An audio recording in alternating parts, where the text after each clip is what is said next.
वाढत्या अत्याचाराला कुठेतरी आळा बसावा किंवा त्याकरिता शासनाकडे एखादी टिप्पणी पाठवावी व प्रश्न नागरिकांमधून यावे याकरिता लक्ष्य प्रतिष्ठानच्या अध्यक्षा सुरेखा ठाकरे यांच्या नेतृत्वात काही महिला संघटना एकत्र येऊन त्यांनी चर्चासत्राचे आयोजन केले। या चर्चासत्रात पालकांची काय भूमिका असावी, मुलं सर्वच गोष्टीला जबाबदार असतात काय, मुलीचे कपडे घालण्याची फॅशन, सेल्फ डिफेन्स, मुलीवर अत्याचार होणाऱ्या घटनांना जबाबदार कोण, घटना झाल्यानंतर आरोपीला का तात्काळ शिक्षा दिली जात नाही, त्यामुळे आरोपीवर वचक राहत नाही, असे अनेक प्रश्न या चर्चासत्रात उपस्थित करण्यात आले।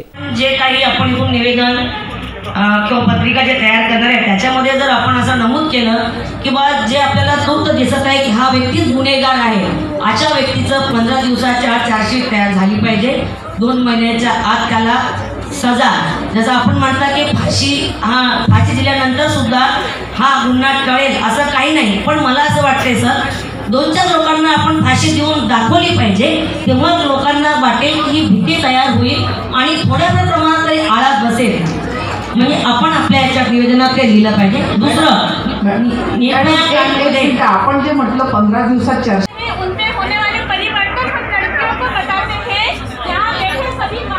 और पिता क्या लड़कों में होने वाला परिवर्तन कभी बताया है कि तेरी उम्र में अब ये परिवर्तन होने वाला है, तू थोड़ा ठहर जा, अब तेरे साथ ये होने वाला है, तू ऐसे मत कर। तो हम लड़कों को ये चीज क्यों नहीं बताते? सिर्फ एक ही प्रश्न है, इसलिए तो लड़के लड़कियां अपन साथ में बुला के चर्चा जी, इसीलिए अगर ऐसा कहा है कि मेरे पेरेंट्स ने मुझे ये डायरेक्शन दिया है।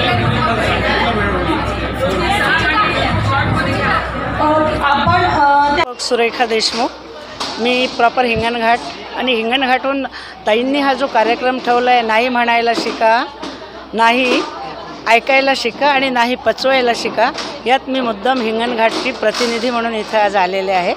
आणि हे ऐकल्यानंतर, ही चर्चा ऐकल्यानंतर असं वाटलं की हे काम आता अजून जोमाने महाराष्ट्रभर झालं पाहिजे, अमरावतीत न थांबता हे प्रत्येक गावागावात हा होंकार आमचा पोहोचला पाहिजे असं मला वाटलं।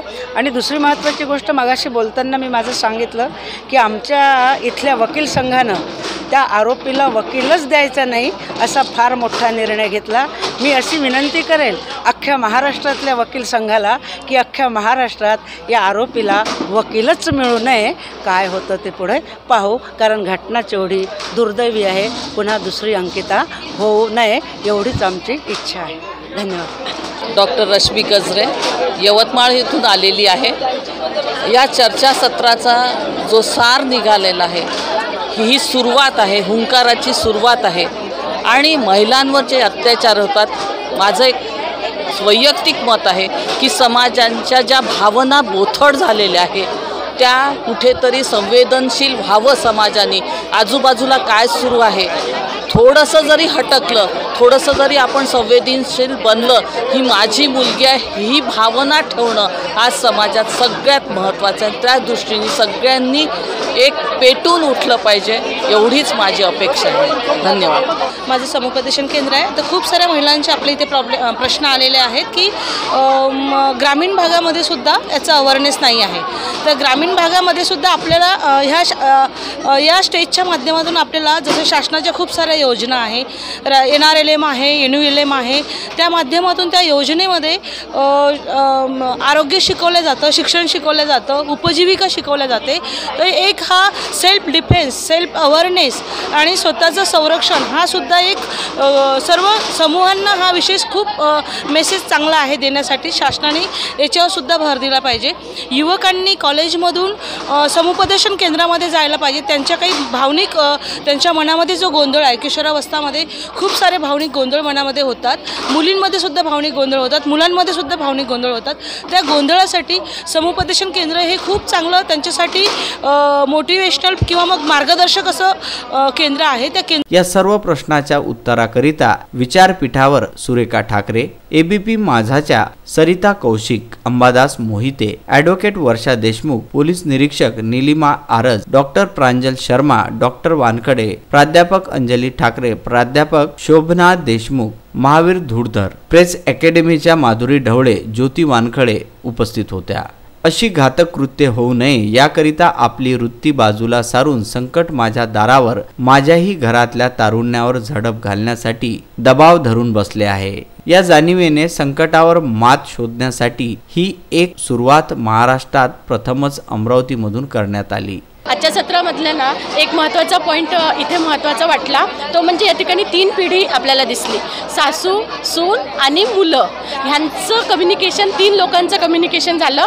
गॅप दिसली की सासूच्या पिढीने प्रश्न विचारला, तो मुलांच्या पिढीपर्यंत थोडासा प्रॉब्लेम वाटला, पण मुलांनी तो ॲक्सेप्ट केला आणि सासूंनी पण तो ॲक्सेप्ट केला की ही दरी भरून काढण्यासाठी आपल्याला संवादाची गरज आहे। आणि या चर्चासत्रातून 2-3 प्रकारचे तिन्ही लोकांच्या डोक्यांमध्ये हे प्रश्न पोचले आणि असे प्रोग्राम आपण जर करत राहिलो तर मला वाटते की आपण आपल्या या जे युवक आहेत यांच्यापर्यंत ह्या जी गोष्ट आहे ही सुरुवातीला पोचू शकतो आणि मुलांना नाही पचवायला शिकवण्याची जी गोष्ट आहे ती पचवू शकतो आणि त्यांनी ह्या पद्धतीने समोर विचार केला पाहिजे। हा एक मुद्दा मला या ठिकाणी मांडायचा होता। धन्यवाद। याची आवश्यकता काय वाटली आणि या चर्चासत्राचा सार काय दिला? खरं पाहिलं तर या चर्चासत्राची गरज पडायला नको होती, हीच सगळ्यांची भावना आहे। पण ह्याची गरज पडली कारण या गेल्या काळामध्ये अनेक दुर्दैवी घटना घडल्या आणि त्यातील काही ज्या आहेत आपण पाहिलं, हिंगणघाट झालं, धामणगाव झालं, या सगळ्या घटना विदर्भातल्या आहेत आणि त्यामुळे कुठेतरी विदर्भाच्या समाजात सुद्धा एक जागृती, मग जसं या चर्चासत्रांनी म्हटलं की नाही म्हणायला शिका, नाही ऐकायला शिका आणि नाही पचवायला शिका, याची गरज होती। याचं सार जर तुम्ही म्हणाल तर नक्कीच एका पातळीवर हेही आहे की शासनाला आपण काही रेकमेंडेशन्स ह्या सगळ्या प्रश्न आणि उत्तरांमधनं करणार आहोत।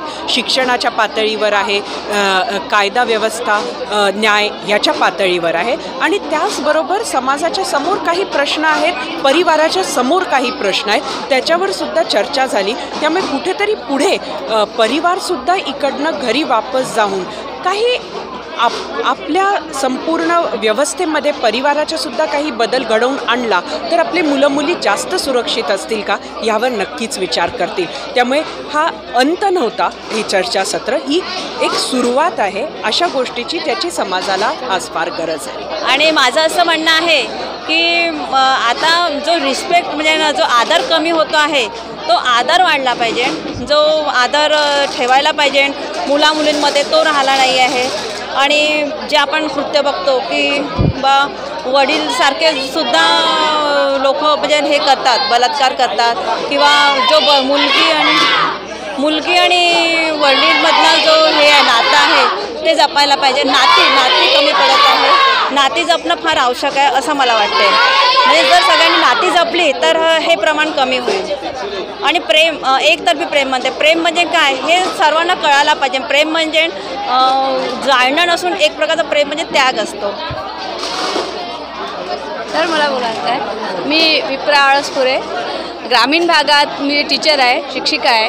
आम्हाला आमच्या शाळेमध्ये महिला लैंगिक छळ प्रतिबंधक समिती आहे आणि त्या समितीच्या अनुषंगाने दर महिन्यातून मीटिंग घ्यावं लागते आणि मुलींच्या काय समस्या आहे, कारण अशा मुली असतात की त्या प्रत्येक ज्या मुली आहेत ह्या प्रत्येक ग्रामीण भागातून आलेल्या आहेत। त्यांच्या आईवडिलाला मुलींना कसे संस्कार करायचे, काय करायचं, कारण त्यांना 2 वेळचं जेवण याच्यासाठी ते मोलमजुरी करावं लागते, याच्यातच ते धन्यता मानतात। अशा मुली ह्या भरकटलेल्या आहेत आणि ज्यावेळेस आम्ही त्यांना हे विचारतो की तुमच्या समस्या काय, तर त्यांना अनेक प्रश्न निर्माण होतात।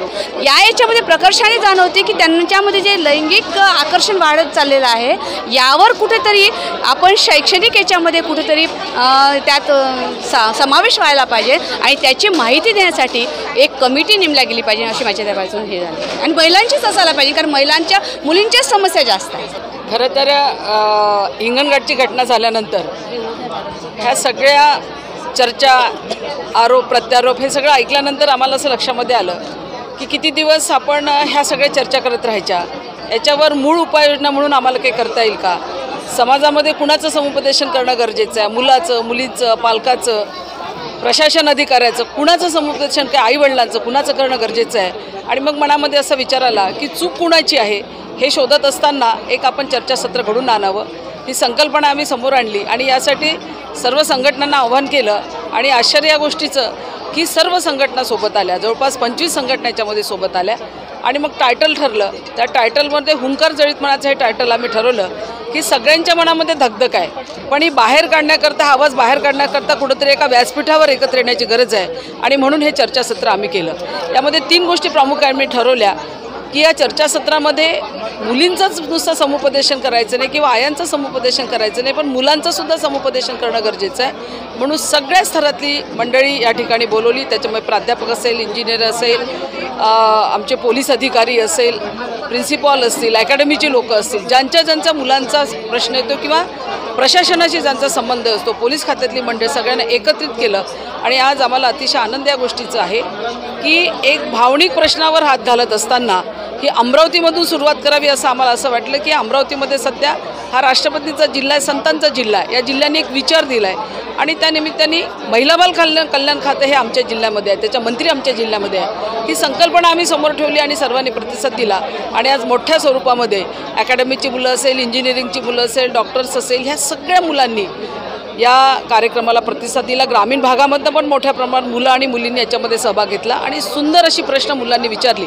याच्यामध्ये आम्ही आता असं ठरवलं की ह्या सगळ्या प्रश्नांची टिप्पणी करून शासनाला फास्ट कोडच्या माध्यमातून आम्हाला निवेदन देता येईल का, सिलेबसमध्ये एज्युकेशन सिलेबसमध्ये सेल्फ डिफेन्सच्या माध्यमातून प्राथमिक ते उच्च शिक्षणापर्यंत मुलींचा आत्मविश्वास वाढण्यासाठी सरकारला बाध्य करता येईल का, ह्या सगळे विषय घेऊन जे महिलांच्या सुरक्षतेसाठी, मुलींच्या सुरक्षतेसाठी, समाज परिवर्तनासाठी जे काही विषय असेल, मग ते समुपदेशनाचे समाजामधले विषय असेल किंवा प्रशासनामधले कायद्यामध्ये बदल करण्याचे किंवा GR काढून त्याच्यामधले काही बदल असेल, हे करण्यासाठी एक टिप्पणी घेऊन आम्ही सर्वजण त्याच्यावर विचारमंथन करून जे फॉर्म आमच्याकडे भरून येणार आहे त्याच्यामध्ये जे काही चांगली प्रश्न समाज उपयोगी असतील ते घेऊन आम्ही शासनाकडे जाऊ. जे शासनाच्या आधारित प्रश्न असेल, ज्याच्यामध्ये आम्हाला बदल करता येत असेल, तो आम्ही करण्याचा प्रयत्न करू आणि त्या अनुषंगाने एका वेगळ्या व्यासपीठावर काम करण्याचं आम्ही सगळ्यांनी ठरवलं. आणि आज आम्हाला इतका सुंदर प्रतिसाद मिळाला की मुलांमधला, आयांमधला, पालकांमधला, समाजामधला हा हुंकार आज बाहेर आला आणि माझं मन जळतं आहे पण मला काहीतरी करायचं आहे, ही प्रश्न सर्वांनी इथे ठेवली. आणि मला असं वाटते समाजामधल्या प्रश्नातूनच आम्ही प्रशासन चालवत असतो आणि त्या अनुषंगाने सुंदर अशी ही आजचं चर्चासत्र या ठिकाणी झालं. सर्वांनी याला प्रतिसाद दिला, ही आमच्या सगळ्यांसाठी अतिशय चांगली बाब आहे की समाजाच्या परिवर्तनासाठी कदाचित हे भविष्यामध्ये उपयोगी ठरू शकेल. विदर्भ न्यूजकरिता सुरेंद्र भिसने व प्रदीप इंगोले यांचा हा वृत्तांत.